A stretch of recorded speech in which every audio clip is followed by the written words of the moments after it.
Hey everybody, welcome to another episode of Classes of Mail. My name is Alan Gigax. I am here with Michael Brazenly. Hi everyone. All right, and that came through nice and loud. Right. That's good, dude. Being up right up on that microphone, that's where it's at. Yeah, Right. I might have to turn yours down a little bit. All right, so anyway, this is the follow-up episode to I had told you guys about my kidney issue. Just as a quick recap, I thought that I had a kidney stone that would have been my third kidney stone. And the pain got to the point that I'm like, well, I got to go to the hospital because I need some drugs to get me through until I can pass my stone, and then should be good to go after that, because that is definitely unpleasant. So I go to the hospital, and they do a CT scan while I'm there, and the doctor comes back and he says, hey, you don't have a kidney stone. It turns out you have a mass on your kidney. And so, good news, no kidney stone, because that's no fun. But the bad news is, of course, what is this mass? Well, yesterday, as we record this, we're recording this on November 18th, 2025. So yesterday, I went to the specialist. I had gotten CT scans done at the request of the specialist. Went to the specialist yesterday, got the results. And it turns out that this mass that is growing on my kidney is cancer. So that's bad.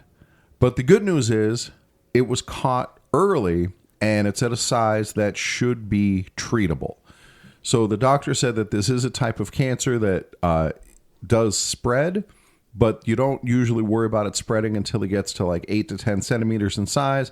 And mine is only 5 centimeters, about 2 inches. And so that's good because at this point, he said there doesn't appear to be any signs that it has spread. It's just contained in this mass that's growing in and out of my kidney. And so it's got to come out. The mass has to come out. So that is scheduled for January. And until then, I've been very fortunate that I haven't been in pain because, again, it was pain that drove me to the hospital. And it's kind of a weird thing because since I went to the hospital, I haven't had any pain. And that tells me that if I hadn't have gone to the hospital that day, I probably would not have gone to the hospital at all because I would have assumed, oh, my kidney stone must have just passed without me realizing it. And now I'm better. So, dude, I will take luck. You know, Yep. Luck has definitely shown on my shoulders in this instance, and I will be scheduled in January for, let me grab this paper, for a robotic partial nephrectomy. So a nephrectomy is a removal of the kidney, but this will be just partial. The doctor said that they will cut out the entire tumor and then cut out some of the surrounding tissue as well, just to make sure they get everything out. Do you know which hospital? Yeah, it's either going to be Summerlin Hospital, which is nice. It's fancy out there. I actually talked to some people about that, and they said Summerlin is the best. Yeah, and that's where it's Las most Vegas. likely going to be. Yeah, Summerlin, for those of you not familiar with Vegas, is like the fancy rich part of Vegas, the rich people area. It's all huge master. So they have all community. those nice machines over there. Yeah, exactly. And that's where the doctor prefers to do it as well, as long as he can get scheduled. Otherwise, it will be at St. something or other. I don't know, one of the Catholic hospitals that's on Warm Springs and the 215 Just out at the bed. Ask him to do it at Summerlin. Yeah. They have all the and I already know there. that's his preference. Yeah. And so that's fine. They're both equally inconvenient to me. But yeah, I'm good with Summerlin Hospital. I'll go where rich people go.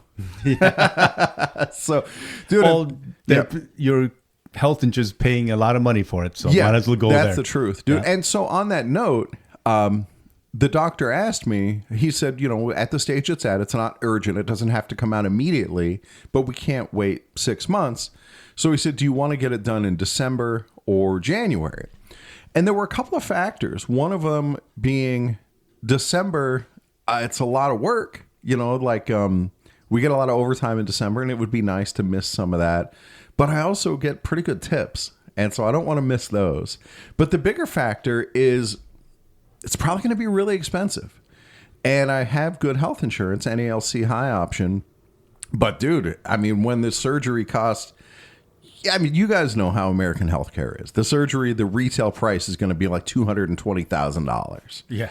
And then, like my emergency room visit, the retail price for that was like $38,000 for an hour in the emergency room and one scan. So I know my out of pocket, I don't know how much it's going to be, but we have the catastrophic limit of like $7,000 or whatever it is. So if I do that in December, I hit the limit, it doesn't do me any good. But if I go in January and I hit the limit, now, dude, the whole rest of the year, I'm golden. I can finally get hair plugs. So anyway, so that's the plan. Sometime in January. And then the risks of the surgery are pretty minimal. There's always risk anytime you go under general anesthesia. And my father had a bad experience with general anesthesia. It essentially activated his underlying Alzheimer's disease that we didn't know about. And he never really was the same after the anesthesia. It didn't cause his Alzheimer's. His Alzheimer's was already progressing. But because of a bad reaction to the anesthesia, like he never really came back. So, you know, that's a little bit concerning. And then anytime you go under general anesthesia, there's always a little concern. There's also, with this surgery in particular, there's a risk of bleeding. So what happens is there's a main vein that goes into your kidney, or a main artery, I should say, and then your kidney does all the work with the blood, and then it comes out in a main vein. And so the doctor will pinch off the main artery, do all of his surgery, and he said that I'll still lose a good amount of blood. He said I'd lose about 1 liter, but that's not enough that I would need a transfusion. And then sew everything back up and close it all off, and then open the valve back up and see if there's any leaks. And hopefully there's no leaks, and then close everything up, and that's it. Surgery's over. And then I have to stay in the hospital overnight because if any leaks, if it springs a leak, that's a problem, you know, because it's on the inside, and like, how do you stop that? So I'll stay in this hospital overnight, and then I should be good to go. And I would assume after that, I have to be delicate with it. Like, I can't go and play rugby the next day or, you know, anything like that. So we'll see how that goes. So that's pretty much it. Oh, and then he also said that, you know, the most important thing with doing the surgery is to get all the cancer out. And so right now it looks like I'll maybe lose 40% of my kidney. But if he gets in there and it looks like the cancer's kind of spreading around, maybe I lose the whole kidney. But I'm carrying another one. Well, thankfully you have two. Yeah, exactly. Yeah, I've been lugging around this extra kidney for no good reason. Now you just have to use the bathroom more times. I already have to use the bathroom more times. So, make sure you have spare bottles around. Yeah, don't tell Leslie. So anyway, so that's the health update. Now, we have other stuff to talk about. Anything else you think we should cover with that health?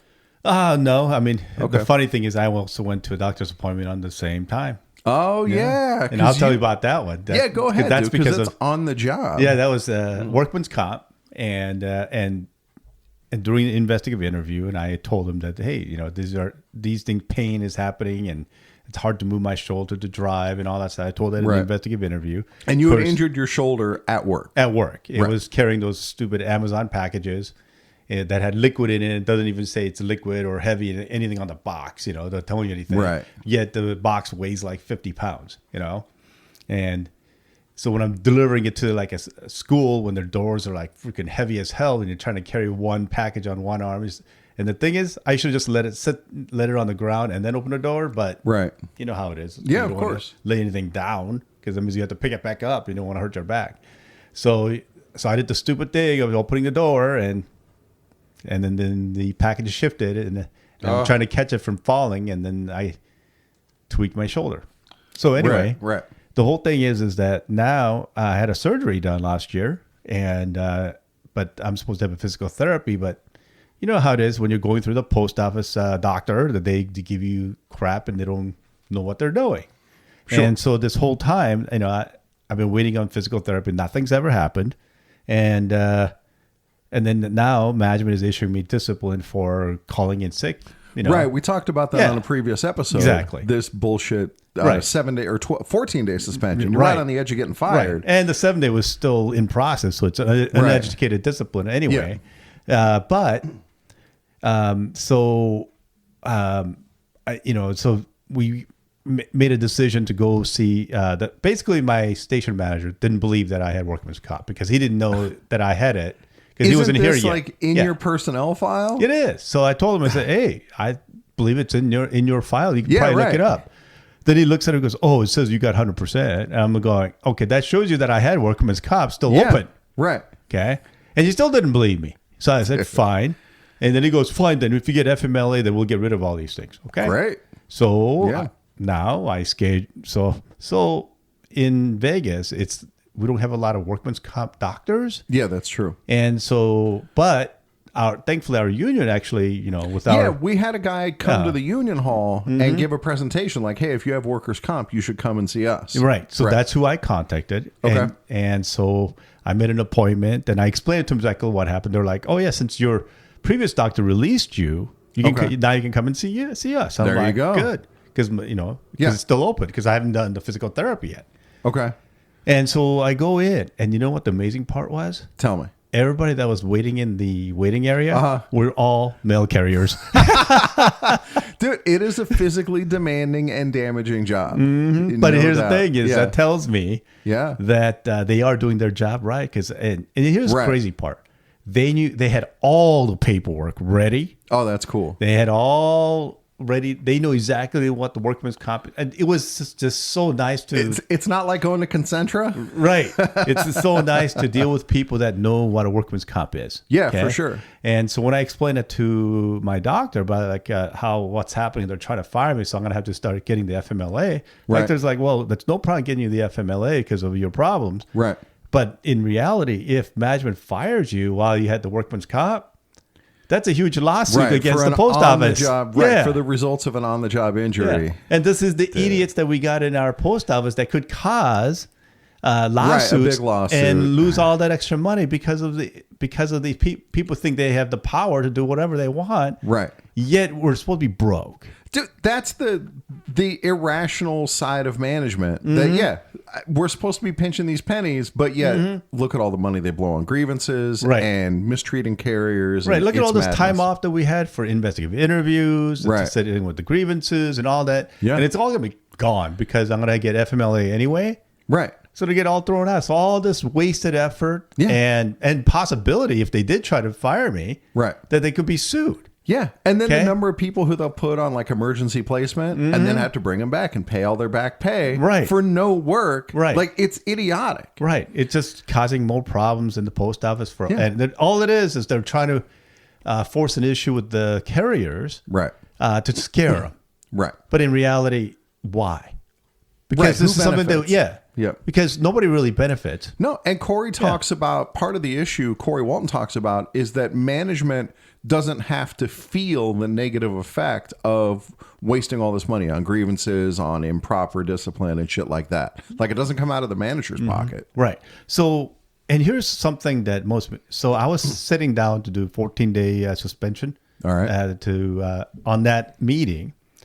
The manager basically said, because my contention was that they had to follow all the steps of rules and process and so on and so and so, including that to place the carry and restrict sick leave, you have to follow these 5 procedures. Yeah, yeah, we talked about that on that. Yeah, and his answer is, "Oh, it's optional." Wow. So management thinks it's optional to follow the employee labor manual. Yeah, we read that section of the ELM. There was nothing in there about it. I mean, it's optional if you want the carrier's behavior to improve, if you want to hold the carrier accountable. No. It's not optional. This is put in place. Well, this is what I'm saying. Like, if they want to go forward, they could always just ignore it completely. It actually says if management found that the carrier is abusing sick leave, this is the process what you follow before you issue discipline. Yeah.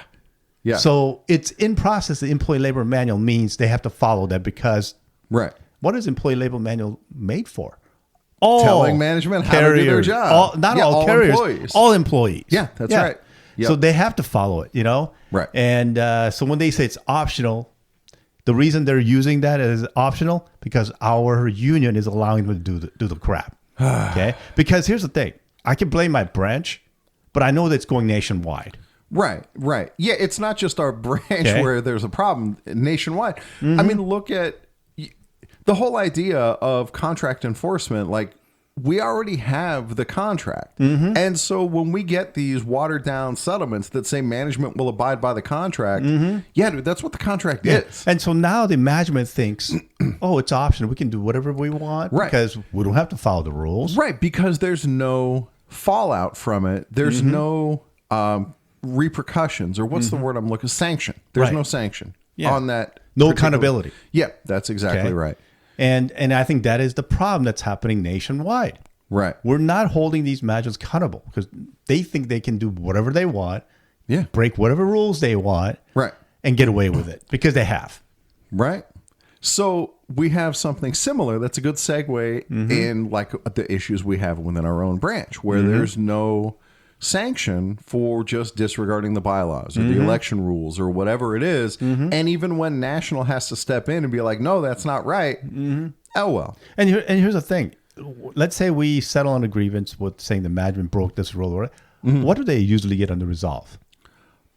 Will comply or will comply or slap on the wrist and say, don't do it again. And you know they'll break that rule again. Yeah, they do it again, because there's no reason not to. Right, because always the result is slap on their hand and say, don't do it again. Right. Nothing holds them accountable to stop it from doing it. So to go back to turn this to my own issue, which is the last thing I want to talk about today. My station has availability for 2 stewards, and we still only have 1. Right. And it's been this way for quite some time. And so the branch president put up an advertisement. Hey, we're looking for a steward. Anybody want to apply? Here's the deadline. So I put in my application once again to be steward because, as you guys know, I was denied my right to run for steward in the election because of the issue that's still pending at national. When did that happen? November? Or no, when was our election? October? No. When was the application? I think it was like September. And it says due by when? It was like the end of September or the end of August or something like that. It's been a while. No. For the second steward. Yeah. He put that up before the election or before the election results. So it's been a few months. So, okay. It's been a while. Okay. Right. Longer than I can tell you what the bylaws say. The bylaws say upon vacancy, the president is supposed to appoint it. And when was it vacant? It's been vacant for like a year. Okay. It's been vacant for a long time. There was 2 people at your station? A long time ago. Oh, that was ever since I remember that. Dave left. When he went to Silverado, it's been vacant since then. Right. So that's like a year? It's a long time. Okay. Yeah, it's been a while. So anyway. So he's not doing his job to fill it, especially when somebody's requesting to be a steward. But there's a development here. I know. Because, that's right, because I've already talked to you about this. So I'm making it, leading it up to make it sound good. Understood. So I put in my application, and then, of course, as always, they just sit on it. And, not in the fun way like Fonzie. Hey, sit on it. Right? They just sit on the application. So, Alan, he's going to ask, well, hey, how come you haven't made this decision yet? And then what's the response? Yeah, so that's exactly what happened. I sent an email that says like, hey, what's the story with my application? It's been a while. What are we doing with it? Yeah. And this is the response I got. Yeah. Alan, that's me. I cannot remember you attending any steward meetings. So there's more, but right away, this start is disingenuous because he hasn't made you steward yet. Right. I'm not a steward. This is a steward meeting. When I was a steward, I went to steward meetings. And my recollection is the people who are at the steward meetings are stewards. Yeah. Majority of them. Majority of them, all of them. It's rare that somebody shows up that's not a steward. Yeah, that would be very unusual. That's because I'm showing up when I'm not a steward. Well, there you go. Yeah. And you're probably the only one. Usually. Yeah. So anyway, I can't remember you attending any steward meetings. I was hoping we would talk at any one of them. We'll get into more about the talking in just a sec. Well, then maybe she should have informed you to say, I want to talk to you about it at this meeting. That's exactly right. But why didn't that happen? We're going to get into that. That's a great question, Michael. Why didn't that happen? He goes on, perhaps you can tell me when we talk why you have not attended, but are allegedly interested in representing the membership. It's a nice dig there, that allegedly interested. Because apparently, if I, to follow this line of reasoning, if I were interested, I would be going to these steward meetings when I'm not a steward. Right. Now, I've been to many steward meetings, and I'm ready to go again, but he says, maybe you can tell me when we talk. So here's the funny thing. Yeah. When you were alternate steward. Yeah. Do you think you needed to go to these meetings? I know from I went to them and I can tell you. I know, but I'm just saying. No. Do you have to go to these meetings as an alternate? It's funny. Not in reality, because in the bylaws it says that as a steward, you have to go to get paid. It doesn't say to get paid. It just says that you are supposed to go to the meetings, right? This is a part of the bylaws that is not enforced, because I know we have stewards who like never go to the meetings and they're still stewards. Right. Right. They were elected as stewards. He's just using this. Right. It's a pretense. Again. But it's all nonsense. Right. It's a way to craft this narrative like, oh, Alan talks a good game, but if he really wanted to help carriers, then he'd start a podcast and do over 200 episodes where he's helping carriers. And he hasn't. Oh, wait, I have done that. But, you know, this narrative, oh, I guess he doesn't care because he's not coming to the meetings. And so. Well, you know, maybe you should bring up and say, hey, I got everybody at my station wants me to be a steward. So people actually want me to do this, except for like one person. Right. So he goes on. I thought you would approach me after the general meeting and we would talk, but again, you did not.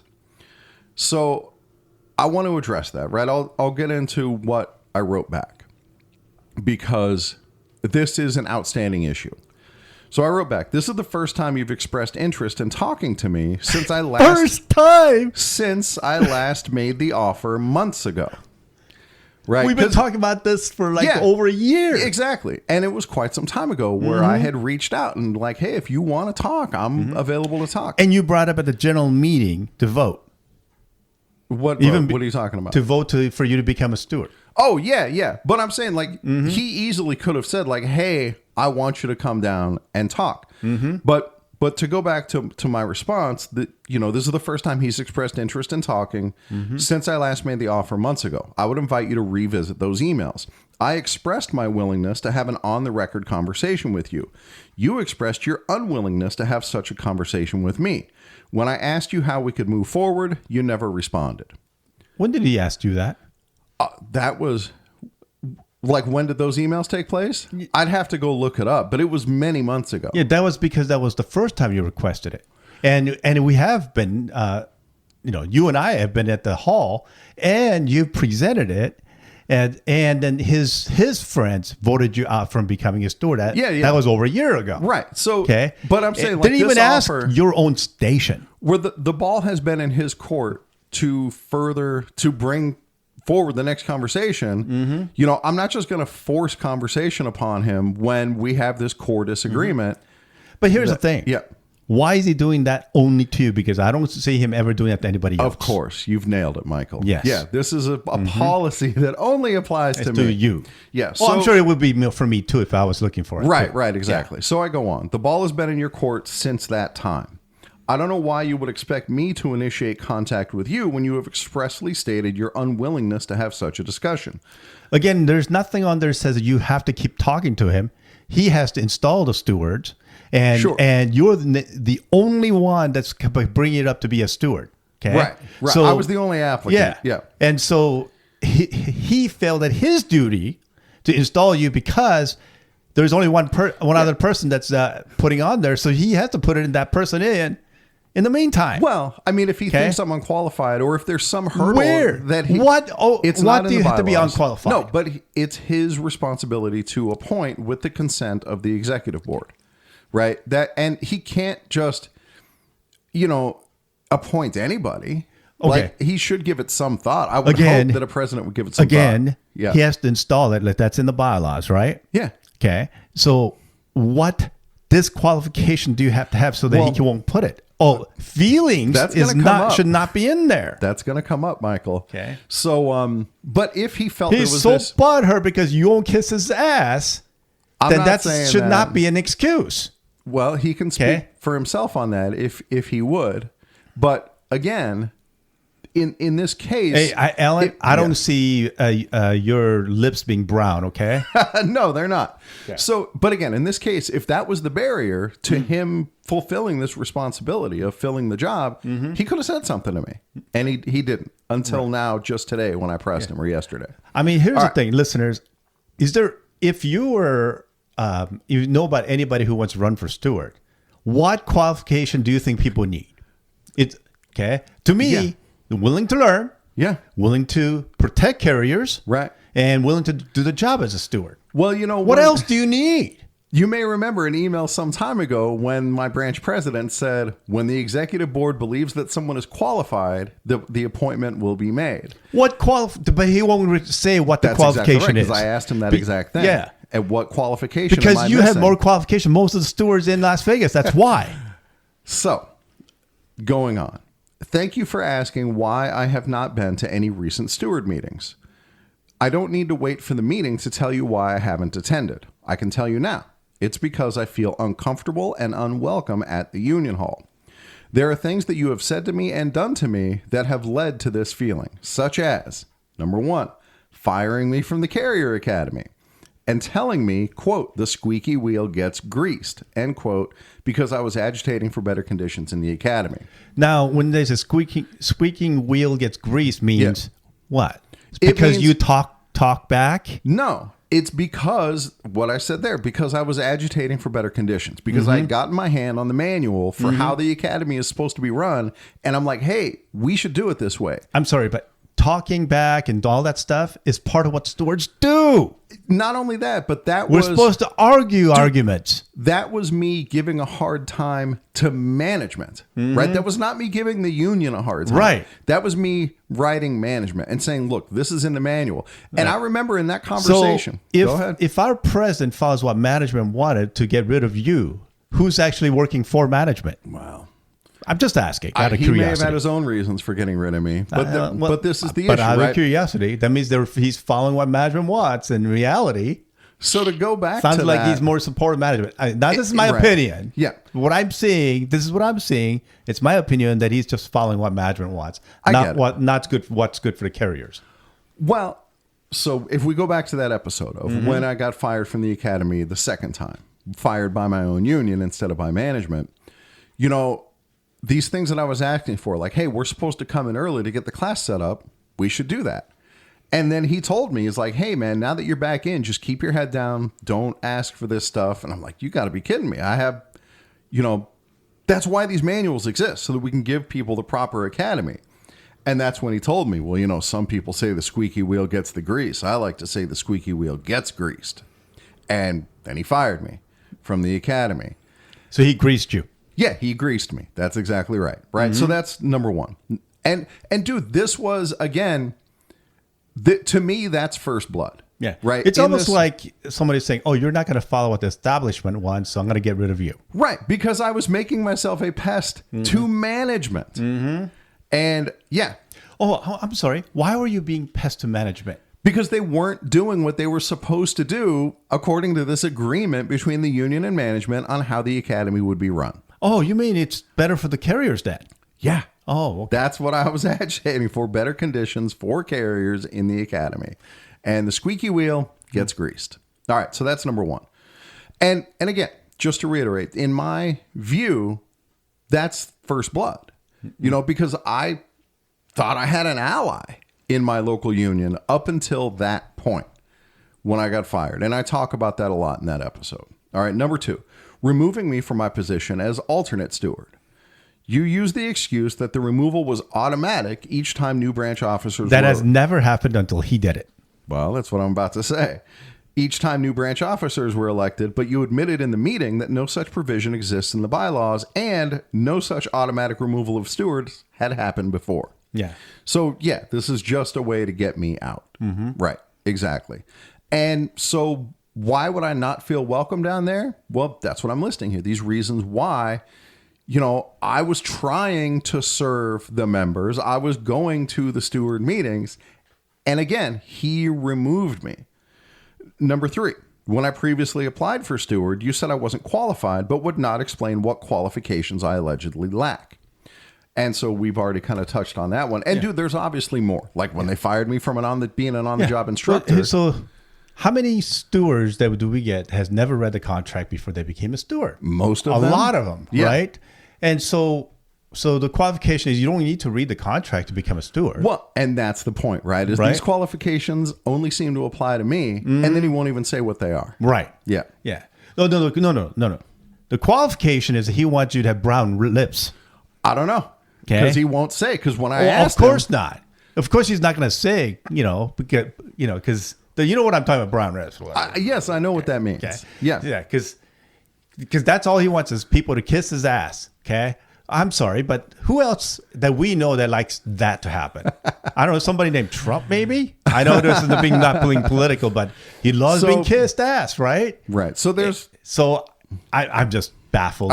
This is where our union is going backwards, is when people, wanting only to act like he's the king and so forth. Right. And those are things that I have issues with. Yeah, and this is it's hard to support that because union is supposed to have no kings. It's supposed to be democratic. Yeah. Okay. And this is obviously gatekeeping and blackballing, right? There's no question about that. This is obvious. And I could have listed more things, but I stopped there. So let me just finish this and then we'll talk about it more. The list goes on, but I'm sure you see the pattern. I have every reason to feel unwelcome. Further, I remember from my previous attendance at steward meetings that they were only attended by stewards. I will be at the next meeting. Right. Okay. Yeah. So I'm just saying this is where our union is going backwards. Talk of which, talking about the union, I just heard a rumor that Brian Renfro, our national president, says that, hey, don't hope too much for what's going to happen in the next contract. That's not rumor. That was on Next Generation Carriers. Okay. I know, but I'm just saying, so we expect much on the next contract. So here's what I know that I want to talk about on that part. Okay. I was one of the first CCAs that became a regular here in Las Vegas. Right. Okay. So I've been regular since 2014. So it's been 11 years. Okay. And I was one of the first CCAs who became a regular. Right. Okay. Now, the contract started back in 2013, and there were not many people that made regular yet till probably 2014. Right. Okay. If I remember correctly, on the pay scale, it says it takes like almost 13 years. Something like that. Around to get there, top step? To get the top step. So if you do the math, that means it's 2026 before somebody's at max pay. Maybe even 2027. Means almost not a single former CCAs are at max pay. So when Brian Renfro, our union president, says, "Hey, we got this great pay raise for max pay for the first table or other people max pay, we're going to get the extra 1,000 or 2,000 on the max pay and so forth and so forth." Who's getting that? Only the old timer carriers who was there before 2013. Right. Okay. Yeah. Because people like me who don't need the help.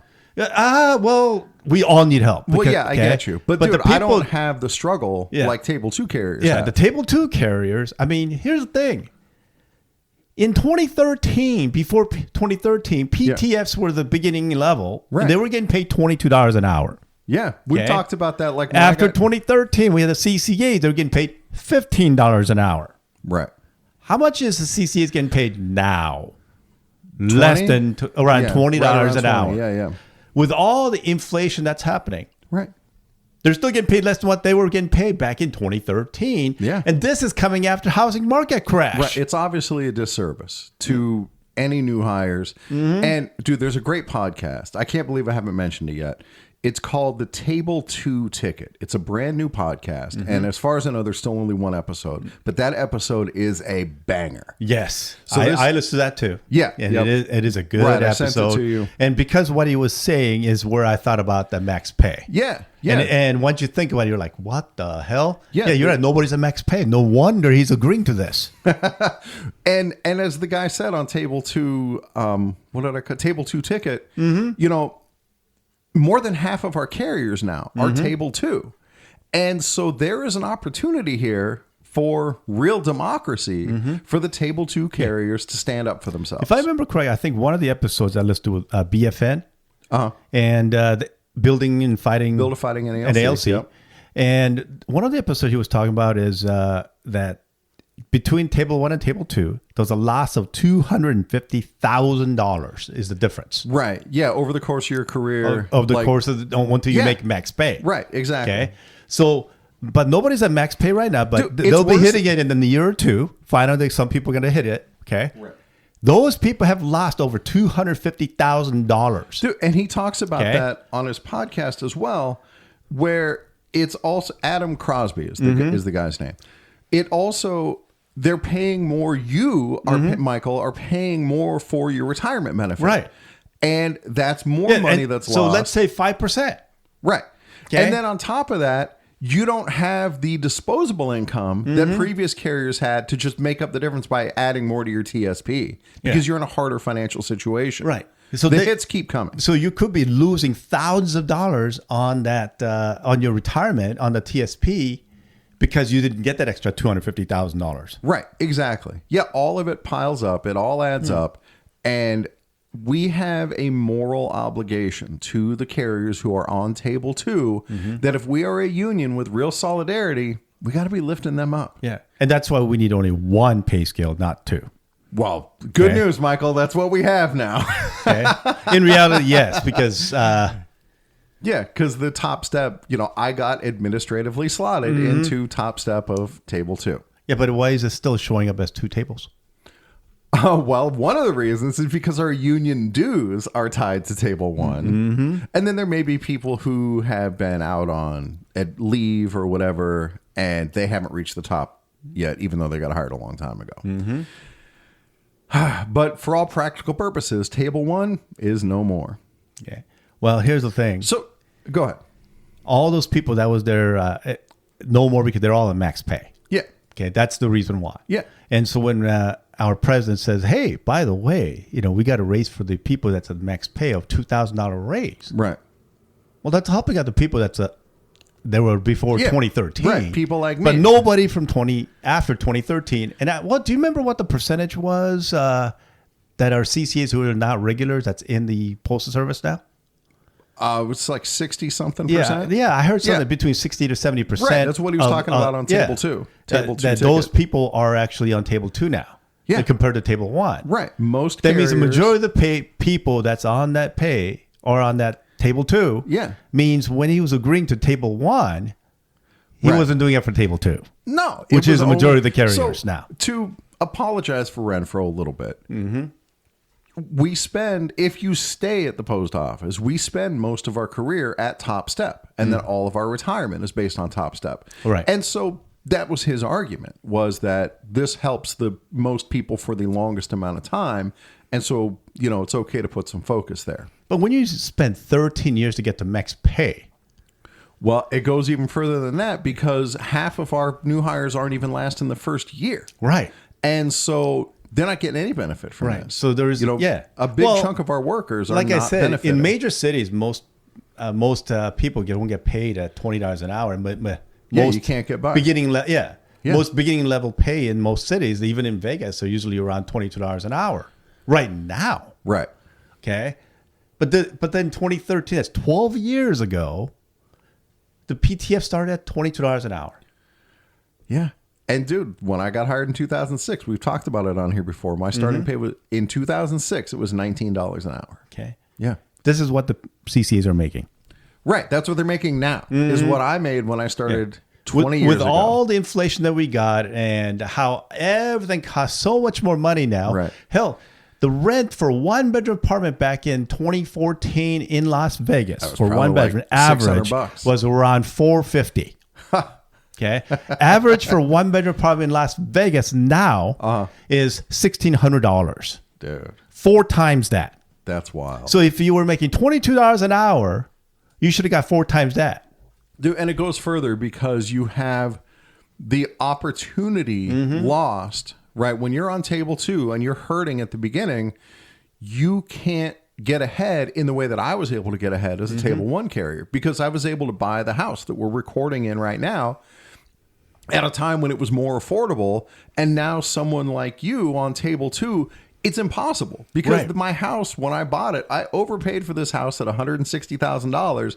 Now it's worth about $350,000 and you're making less than I was. So it's impossible. Yeah. It makes it so that none of the carriers that's starting in the last 10 years can afford to buy a house. Right. Yeah. Unless you're in a rural area. Yeah. I mean, dude, when I talked to Fred Woodley in like rural Ohio, his mortgage is like $400 a month. Right.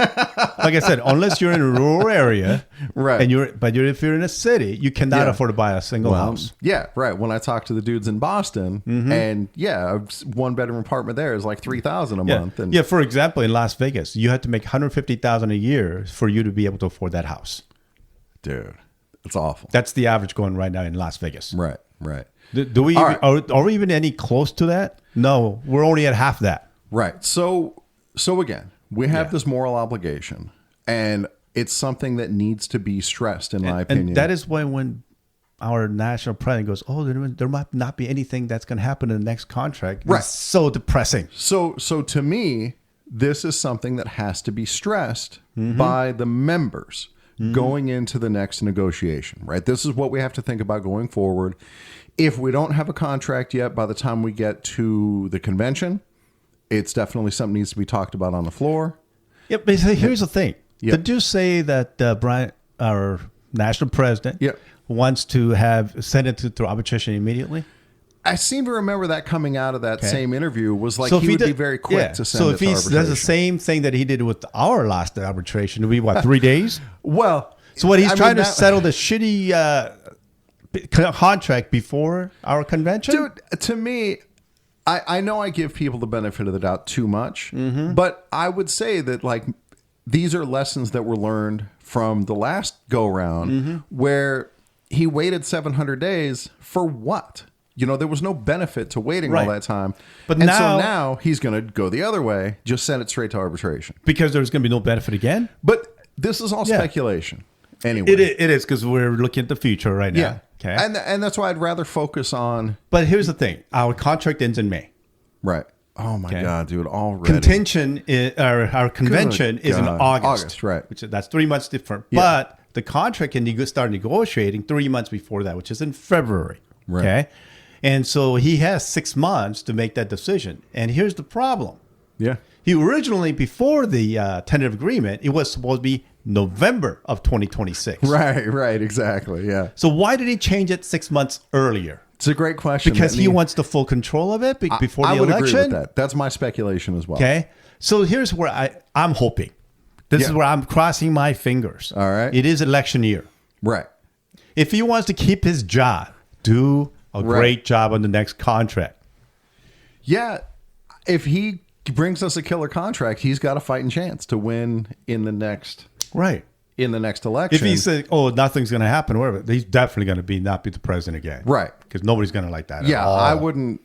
I mean, even if he gets a good contract, I have not forgotten. And Right. so I have no intention to vote for him Because regardless. if he let's say he gives us a good contract now next year. Yeah. Okay. That means we last out on 3 years of a good contract. Because we knew he had it in him. I mean, I don't know. You know, So- he's negotiating against somebody. Yeah. We'll see. We'll see what happens. All right. So that's it for now. Enough rampant speculation. Yeah, this is all opinion today and our personal issues and my medical and so stuff. forth. Yeah, exactly. Stuff we just kind of wanted to get off our chest. Yeah. So- This is some of the frustration that we're going through. Yeah. Right. All right, everybody. So thank you very much for listening, and we will catch you all next time.